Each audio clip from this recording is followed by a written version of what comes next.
Horror Planet, where horror memories live. Dread Central, where horror stories are. Mirror 2. In the small village of Ravenswood, there was a house that had stood for centuries. It was said that the house was cursed and that anyone who entered it would never leave. The house had a large, ornate mirror that had been in the family for generations.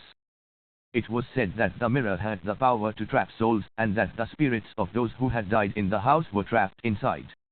One day, a young couple named Elise and Tom moved into the house.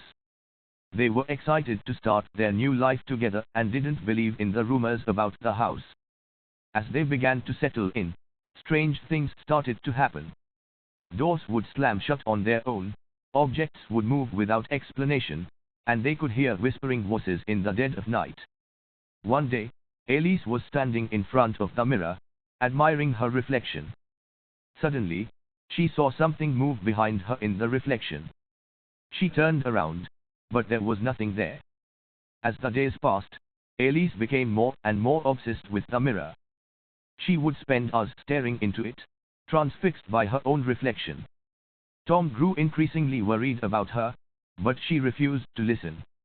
One night, Tom woke up to find Elise standing in front of the mirror, completely still. He shook her, but she didn't respond. It was as if she had been trapped by the mirror. Tom tried to pry Elise away from the mirror, but he couldn't break her gaze. Suddenly, he saw her reflection start to twist and contort, becoming more and more distorted. He realized that the mirror was trapping her soul. Tom smashed the mirror with a hammer, but it was too late. Elise was gone, trapped forever in the haunted reflections of the cursed mirror. The house was never inhabited again, and the mirror was never replaced.